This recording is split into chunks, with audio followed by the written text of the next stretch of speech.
창세기를 보시면은 4명의 유명한 족장들이 나옵니다. 아브라함, 그리고 이삭, 그리고 야곱, 그리고 요셉, 이렇게 4분이 나오죠. 그분들의 그 인생 스토리가 창세기 12장부터 50장까지를 꽉 채우는 것을 알 수가 있습니다. 그 4분들 가운데에 한 사람의 이름이 오늘날 민족의 국가 이름이 되었다는 거죠. 그게 유명한 이스라엘입니다. 이스라엘이란 이름은 야곱의 또 다른 이름입니다. 약복강 사건 이후에 하나님이 주신 새로운 이름이 이스라엘입니다. 그래서 그 이스라엘이 오늘 이스라엘 백성 나라에 정말 그렇게 중요한 이름으로 자리를 잡게 된 것이죠. 근데 이 4명의 족장 가운데에 야곱이란 인물을 좀 우리가 면밀히 들여다보면은 민족을 대표하는 이름으로 쓰기에는 인간 됨됨이가 정말 문제가 많은 인간이라는 걸 알 수 있습니다. 참 하자가 많은 그런 인간입니다. 여러분, 오늘날도 할 수 없는 일을 이 야곱은 저질렀습니다. 자기 형을 속이고 아버지를 속이고, 말이 속였다는 말이 사실은 사기친 거죠. 그리고 도망가 버리는, 정말 어떤 면에서는 파렴치한 그런 행동을 어머니 리브가와 공작을 해가지고 그 일을 저지른 것입니다. 그래서 야곱은 어머니 말에 순종하다가 죽도록 고생한 사람 중에 한 사람입니다. 그렇다고 해서 성도님 여러분, 어머니 말에 불순종하라는 말은 아닙니다. 대체적으로 어머님들은 항상 옳은 말만 하시죠. 그런데 하나님이 왜 이 야곱을 선택하셨을까라는 거죠. 이렇게 문제가 많고 사고투성이인 이런 인간을 하나님이 야곱을 선택했단 말이죠. 28장을 보시면 꿈속에까지 나타나서 야곱을 보호하고 인도해주고 복을 주겠다고 하나님이 그렇게 말씀하셨어요. 우리가 일반적인 상식적으로 볼 때는 참 이해가 안 가는, 왜냐하면 그럴 만한 일을 한 인간이 아니거든요. 오히려 정말 괘씸한 일을, 정말 인륜의 도덕을 어기고 도망가는 그 도망자를 향하여 하나님이 그런 말씀을 하셨습니다. 일반적으로 우리가 생각할 때는 참 이해가 안 가는, 정말 하나님의 그 택하심이라는 것은 정말 알다가도 모르겠다라고 말할 수 정도로 정말 어떤 면에서는 허술하게 보이기도 합니다. 그러나 성도님 여러분, 하나님은, 하나님의 선택하심은 참 비밀스러운 것들이 많지만은 하나님이 선택함 가운데는 항상 선한 사람만 있는 게 아니라는 거죠. 이런 야곱 같은 사람이 있습니다. 또 아주 훌륭한 사람이 있는가 하면은 하나님이 선택한 사람 중에는 나같이 연약하고 미련하고 생각이 짧은 사람도 포함되어 있다는 거죠. 왜 하나님께서는 이런 야곱과 같은 자들을 오늘도 선택하실까?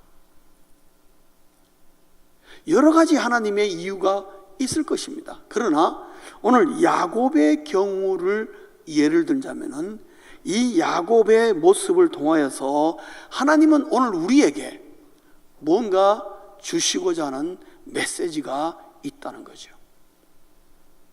특별히 오늘 우리가 읽은 이 본문은 야곱에게 있어서 가장 인생의 바람라인, 가장 밑바닥으로 떨어지는 모습을 우리에게 보여주면서 하나님이 금방 28장에서 복을 주고 보호해주고 인도해준다 그러셨다가 바로 29장에 와서 야곱이 그냥 완전히 인생 밑바닥으로 떨어지는 그런 모습을 우리에게 상반되게 보여줍니다. 이것이 우리에게 주는 첫 번째 메시지는요, 하나님은 그의 택하신 자를 다듬어서 쓰신다는 거예요. 있는 그대로 안 쓰신다는 거예요. 성도님 여러분, 저의 예를 들자면 저를 아마 있는 그대로 썼으면요, 아마 끝까지 목회를 못했을 겁니다. 중간에 뭐가 일래도 일랬을 것입니다. 저는 성격도 매우 급하고, 그리고 특별히 앉아서 책 읽는 거를 참 싫어해서 정말 목사는 죽어도 안 되겠다고 생각했는데 하나님이 저를 뜯어 고쳐가지고 성격도 좀 유하게 하시고, 저 정말 양반된 겁니다, 성도님 여러분. 예, 저 옛날에 험악했습니다. 예. 근데 사람 만들어서 그 급한 성격 좀 죽이도록 만들고, 그리고 뭔가 하나님의 말씀이 재미가 있도록. 저는 그랬거든요. 하나님께 기도할 때, 하나님, 저는 절대 신학교 못 갑니다. 왜냐하면 어릴 때부터 뭐 말씀을 보라 해서 보긴 봤지만 솔직히 말해서 재미있어 본 적 한 번도 없습니다. 내가 하나님께 솔직하게 고백했어요. 지금도 성경 보면 그냥 잠 옵니다. 그냥 하나님 어떻게 하면 좋겠습니까? 이래가 제가 어떻게 신학교를 가겠습니까? 하나님 선택을 잘못하신 것 같아요. 미스초이스, 잘못하신 것 같아요. 전 그렇게 얘기했습니다. 그런데도 하나님이 붙들어다가 이리 때리고 저리 때려가지고 하여튼 지금까지 끌고 오신 거 보면은 하나님 정말 신통하신 분이다. 세상에 어느 누가 저를 다듬을 수 있겠습니까? 못 다듬는다. 야곱, 누가 이런 인간을 다듬겠습니까? 쓸만한 인간 만들겠습니까? 그런데 하나님은 그렇게 하신단 말이에요. 몹쓸 인간을 붙들어서 하나님에게 유용하게 쓸 수 있는 인간으로 만들어 가시는 하나님, 저는 그래서 하나님이 좋습니다. 그래서 하나님 앞에 치료받지 못할 인간 없고 고치지 못할 사람 없다는 것 아니겠습니까? 이 세상에 어느 누구도 손댈 수 없는 사람, 하나님이 손을 대면은요 안 될 수가 없어요. 야곱도 그랬습니다. 기쁜 28장에서 막 하나님이 꿈에 나타나고 막 사닥다리가 펼쳐지고 천사들이 오르락 내려가고 막 하나님의 음성 듣고 막 기분이 이렇게 지금 올라온 겁니다. 야, 지가 뭘 잘못한 건 생각 안 하고 그냥 하나님이 보여준 것만 좋아가지고 외삼촌 라반의 집에 도착했습니다. 도착하는 순간부터 14년 동안 그의 인생은 어떻게 됩니까? 내리막길을 걷기 시작하는데 하나님이 주셨던 그 꿈의 환상과 그 말씀은 온데간데 없고 야곱에게 주어진 현실은 완전히 절망투성이에요. 살만한 가치가 없는 것처럼 고생을 한 겁니다. 그것도 엄한 여자에게 괜히 꽂혀가지고, 여자 하나에게 꽂혀가지고 죽도록 고생합니다. 그 여자가 누구죠? 라헬이라는 여자예요. 오늘 본문 바로 앞에 14절에 보면은 라반이 뭐라 그랬냐면 야곱을 즐겁게 맞으면서, 야, 너는 내 혈육이라, 가족이란 말했단 말이죠. 가족이라고. 그러면 그 당시 고대 근동지방의 가족 개념은 무슨 돈을 주고 받는 사이가 아니고 그냥 가지고 있는 것을 일부 떼어서 주는 거예요. 마치 부모가 자식에게 떼어주는 것처럼. 근데 15절에 오면은 한 달 지난 다음에 라반의 마음이 바뀌었어요. 뭐라 그러느냐? 너하고 나하고 품삯을 정하자. 그 말은 고용주와 고용인의 관계로 가자, 이런 말이었습니다. 그런데 라반이 뭐를 눈치챘느냐? 야곱이 라헬을 좋아한다는 걸 눈치챈 거죠. 그래서 라헬을 사랑한다는 것 때문에 혈육이라는 말이 품꾼으로 바뀌고, 품꾼이 나머지는 종과 노예처럼 살게 되는 그 모양새로 떨어진 겁니다, 여러분. 고대 근동의 종과 노예라는 것은 사람 취급 못 받습니다. 짐승과 똑같습니다. 그런 생활을 14년 동안 전전긍긍하며 겨우겨우 이겨온 거예요.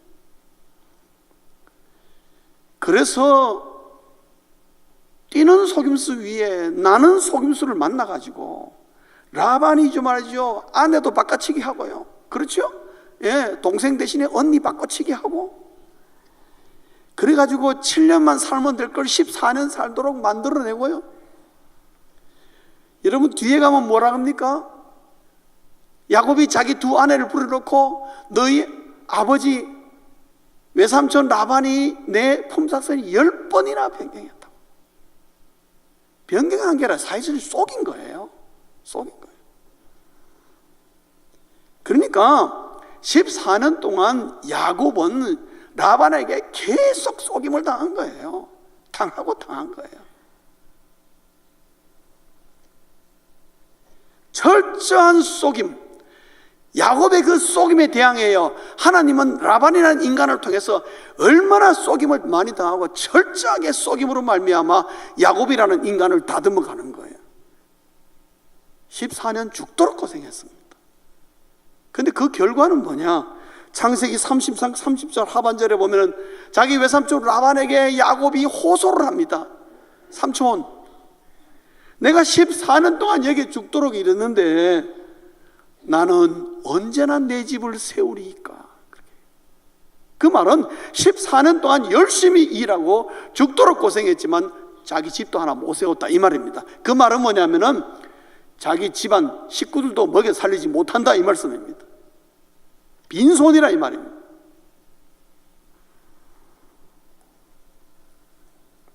그래서 14년의 결과 야곱은 뭡니까? 가장의 역할도 못하고 무능한 남편이요, 무능한 아버지요, 아무것도 아니에요. 돈 받을 게 하나도 없어요. 돈을 벌어오기를 해, 실력이 좋기나 해, 그렇다고 해서 사람이 정직하기나 해, 다 그냥 외삼촌에게 속임이나 당하고. 성도님 여러분, 하나님의 다듬는 모습은 이렇습니다. 우리 모두의 인생 가운데서도 택한 자 하나님이 그냥 쓰시지 않습니다. 하나님의 다듬는 모습은 어떨 때는 너무 냉정하고 너무 기간이 길고 너무나 힘들고 어렵고, 더 이상은 내가 내려갈 길이 없다, 내가 이 땅에 살아야 할 소망이 없다 하는 것까지 내려갈 때가 있습니다. 근데 그때에 두 갈래 길이 나옵니다. 하나님을 모르는 사람들하고 하나님을 아는 택한 백성하고 그걸 받아들이는 자세가 다르다는 거죠. 하나님을 모르는 자들은 어떻게 해요? 내가 이 땅에 운수가 없어가지고 우리 집이 가난하게 태어나서 내가 뭔가를 잘못되었어, 자꾸만 세상 탓을 합니다. 그러나 하나님의 택한 백성은 그러한 어려움 가운데서도 하나님이 뭘 자기에게 가르치기를 원하시는지, 내가 이런 고난을 통해서 뭘 배우시기 원하는지 깨닫기를 원하는 거예요. 또 택한 백성은 그걸 깨달아요. 야곱을 통해서, 야곱에게 그 어려움을 통해서 하나님은 주는 메시지가 있었습니다. 야곱, 네가 좀 배워야 돼. 꼭 알아야 돼. 두 가지입니다. 하나는 뭐냐? 내가 네 잘못한 죄, 속임과 내 용서는 할게. 그러나 그 죄의 대가는 반드시 지불해야 한다. 성도님 여러분, 하나님 앞에 우리가 범죄하면은, 하나님이 우리가 하나님 앞에 회개하면 우리 죄를 용서해 주십니다. 그러나 그 죄의 대가는 지불하셔야 됩니다. 여러분, 다윗을 볼까요? 우리아의 아내 바세바를 취했습니다. 그렇죠? 우리아를 죽게 만들었습니다. 의도적으로. 큰 범죄죠. 왕이 어떻게 그럴 수 있어요?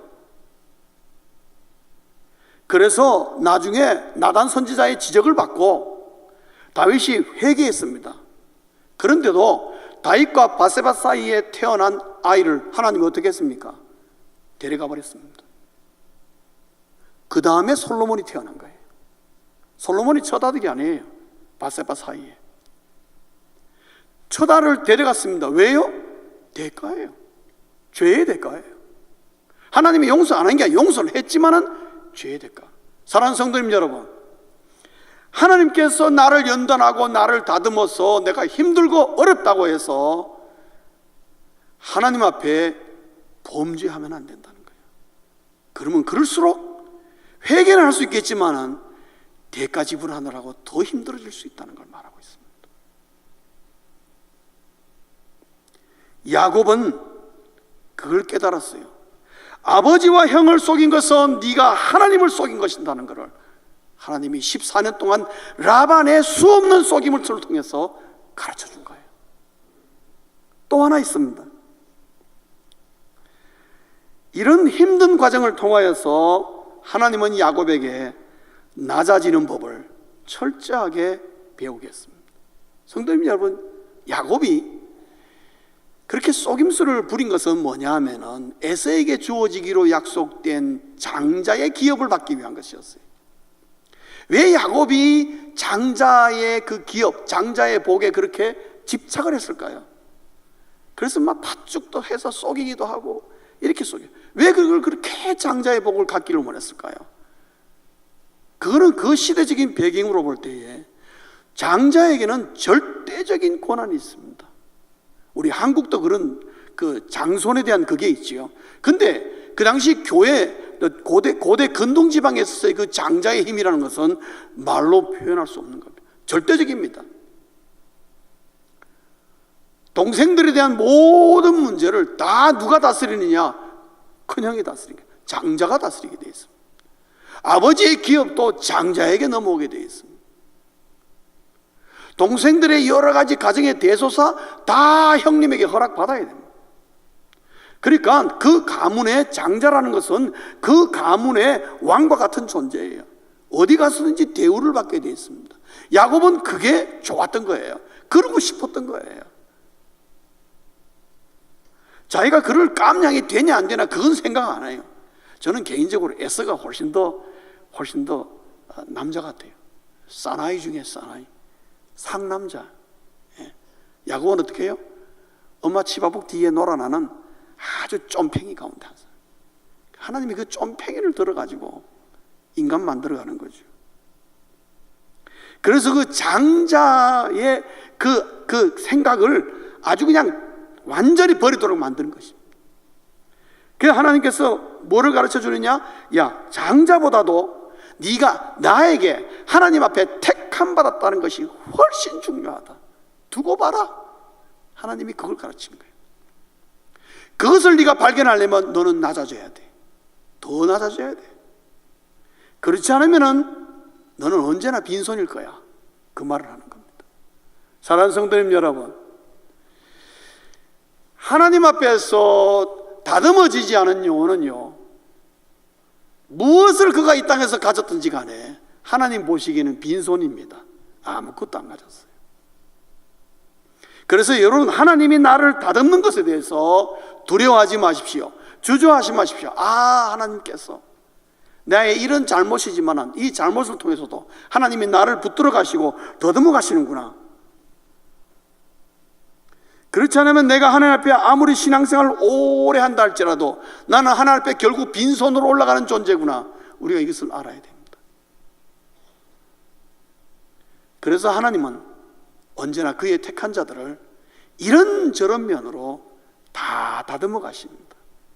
우리도 이 자리에 앉아서 이렇게 예배하는 것은 그나마 하나님이 알게 모르게 이렇게 저렇게 다듬어 간 그 은혜로 여기 앉아 있는 거예요.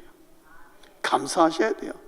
그것이 힘들었고 그것이 괴로웠고 너무나 긴 세월이었다 할지라도 그러나 하나님은 다 이유가 있어서 우리를 다듬어 가는 거예요.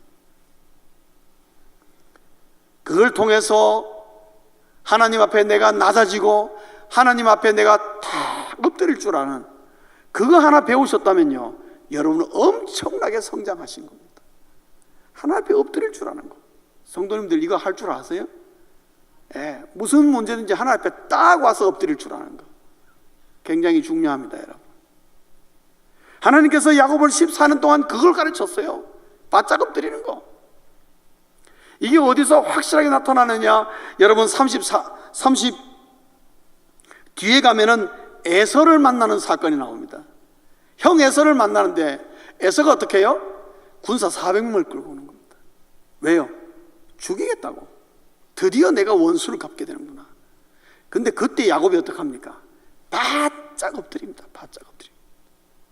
그게 야곱의 마음을 녹여버렸습니다. 그래서 문제가 해결된 거예요. 성도님 여러분, 인생의 여러 가지 어려움과 문제가 있을 때에 다른 사람, 세상에 가가지고 어디 내 다른 사람에게 엎드리지 말고 어디에 엎드려야 돼요? 하나님 앞에 딱 엎드려야 돼요. 하나님 앞에 엎드리면 거기에 길이 있습니다. 생각지도 못했던 길이 있습니다. 왜요? 하나님이 나를 다듬어 가시지 세상이 나를 다듬는 게 아니기 때문에. 우린 좀 그런 생각이 있어야 돼요. 근데 만약에 하나님께서 다듬는 것으로 딱 끝냈다 하면은 제 생각에는요, 이슬람의 알라신과 비슷합니다. 우리 여호와 하나님은. 이슬람의 알라는 거기가 끝이에요. 그래서 이슬람 이 무슬림들은 알라를 엄청 무서워합니다. 그래서 알라에게서 어떤 복에 대한 개념이 없어요. 그래서 죽어서 천국 가야 돼. 그래야 72명의 여자들이 공개를 받아서 술이 흐르는 강에서 살게 되는 거예요. 그게 알라가 이슬람이 제시하는 천국관입니다, 여러분. 저는 술 못하는 게 얼마나 감사한지 몰라요. 거기 갈 일이 없으니까. 그래서 이슬람은 항상 한쪽이 칼입니다, 여러분. 무섭습니다. 사실은 그렇습니다. 그들은 평화라 하는데 평화 아닙니다. 들여다 보면 볼수록 아주 무서운 종교입니다, 여러분. 만약에 우리 하나님께서도 야곱을 연단하고 그래 이제 잘 살아봐라 하고 던져주신 분이라면은 이슬람의 알라와 별로 다를 바 없어요, 우리 여호와 하나님이. 그러나 우리 여호와 하나님이 이슬람의 알라와 확연히 다르고 우리 여호와 하나님만이 이 우주의 통치자임을 확실히 드러내는 것이 뭐냐? 두 번째로, 하나님은 다듬는 과정이 끝나면은 어떠한 모양이든지 간에 반드시 복으로 허락하신다는 거죠. 복을 주신다는 거죠. 이것이 여러분에게 임하시기를 주의 이름으로 축원합니다.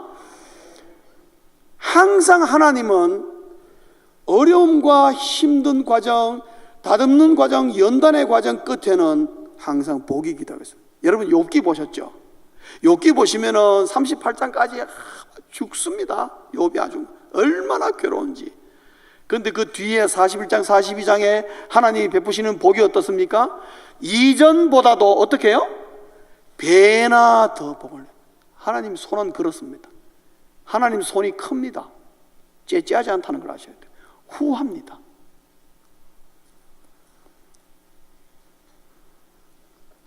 여러분 야곱의 가정을 볼까요?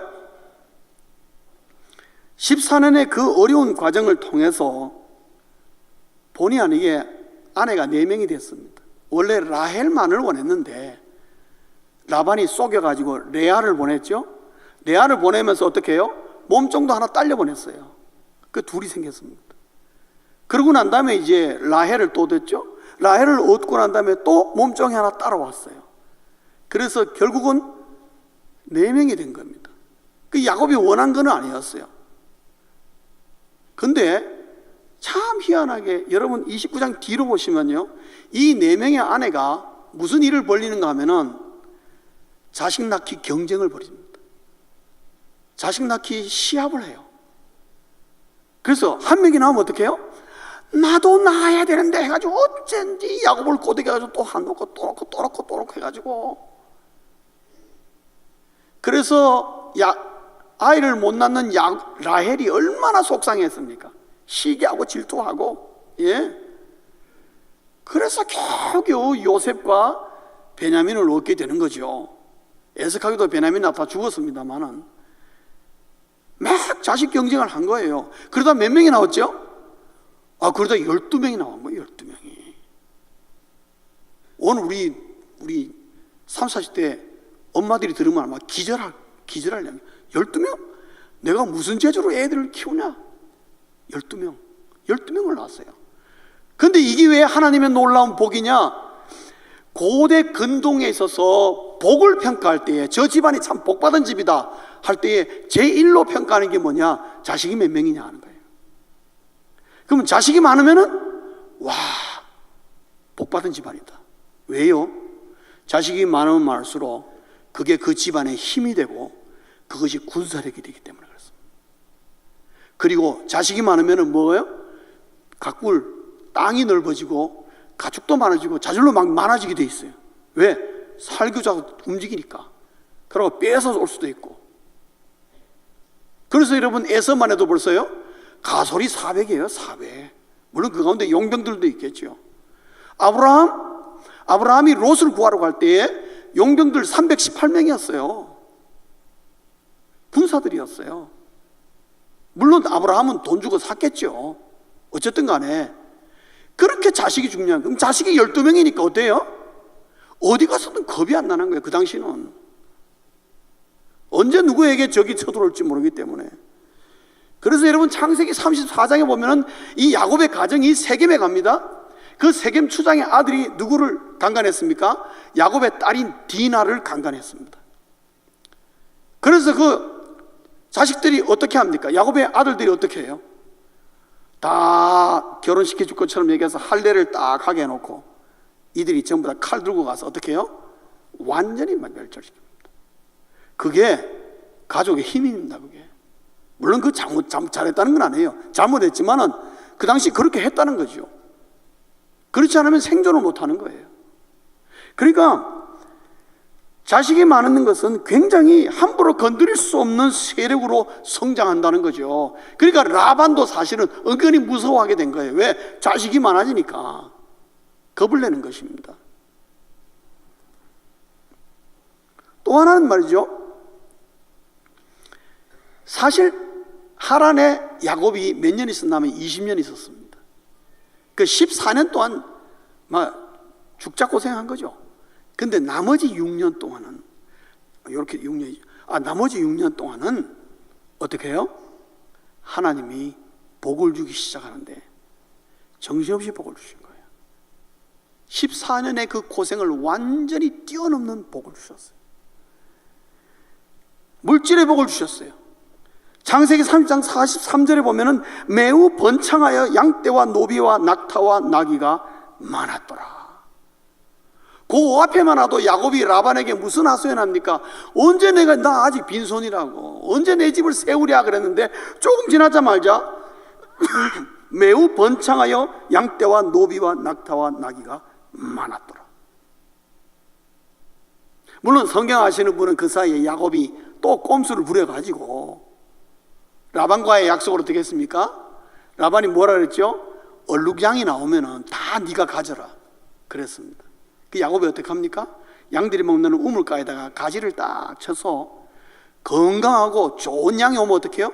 가지를 딱 쳐서 얼룩양이 나오게 하고, 비실비실한 거 오면 어떻게 해요? 가지를 싹 치워버렸어. 그래서 계속 그냥 흰 거 나오도록. 그래서 얼룩이들만 쭉 왔어요. 아직도 버리지 못한 야곱의 그 꼼수예요. 예, 그래도 못 버렸어요. 근데 하나님께서 그걸 허락하지 않았습니다. 너네 임마 거기까지. 아직도 그거 못 버렸냐? 그래. 성도님 여러분, 우리가 예수 3, 40년 믿어도 참 못 버리는 성격이 있죠? 있어요 없어요? 솔직하게 얘기해요. 요놈의 요거 때문에 내가 아주 잘 나가다 꼭 한 번씩 엎어진다고. 저도 그렇거든요. 누구든지 다 그래요. 하나님 알아요. 알지만은 하나님께서 막아줄 때가 굉장히 많단 말이죠. 요거도 막아줬어요. 그럼 그 얼룩양들이 왜 그렇게 많이 나왔냐? 하나님이 그렇게 하신 거죠. 하나님이 그렇게 해주신 거예요. 그거를 꼼소리로 진 게 아니라 하나님이 그렇게 해주셨다는 것을 야곱도 인정을 합니다. 창세기 31장 9절에 가면은, 9절에 가면 뭐라 그러냐면, 야곱이 두 아내를 불러놓고 뭐라 그랬냐면은, 하나님이 이같이 그대들의 아버지의 가축을 빼앗아 내게 주셨느니라. 자기 꼼수로 된 게 아니고 하나님이 제3촌의 재산을 빼앗아 가지고 내게 주셨다. 하나님의 복주심이 그런 거예요. 성도님 여러분, 우리 하나님은 필요하다면 이 세상의 것을 빼앗아서라도 우리에게 주실 수 있는 그런 하나님이십니다.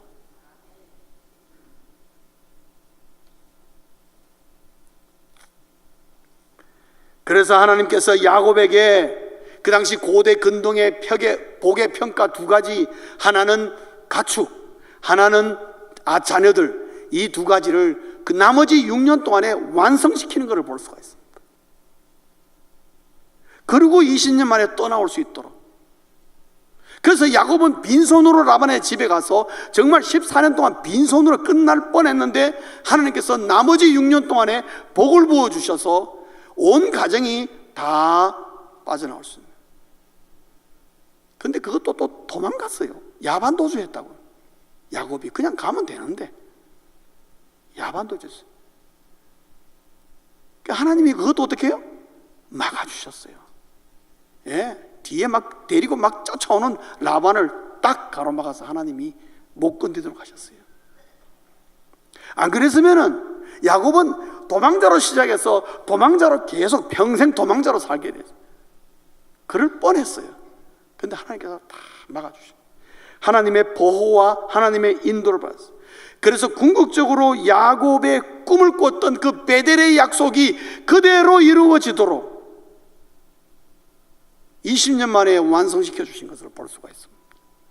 그게 하나님께서 야곱을 택해서 어떻게 변화시켜 나가는 것인가를 우리에게 보여주는 하나의 시나리오라는 거죠. 드라마라는 거죠. 말씀을 정리합니다. 하나님은 택한 자는 끝까지 책임지신다는 거죠. 성도님 여러분, 여러분이 예수 그리스도를 믿음으로 말미암아 하나님의 택한 백성이십니까? 그러면 여러분의 인생 하나님이 끝까지 책임지십니다. 두려워하지 마십시오. 그래서 우리 예수 믿는 사람은 긍정적으로 삽니다. 부정적으로 살지 않습니다. 내가 비록 가진 것이 없고 아는 것이 없다 할지라도 두려워하지 않는 이유는 뭐냐? 하나님에게 내가 택한 백성이므로 내 인생은 하나님이 끝까지 책임지신다는 그 믿음으로 나아가게 되는 것입니다.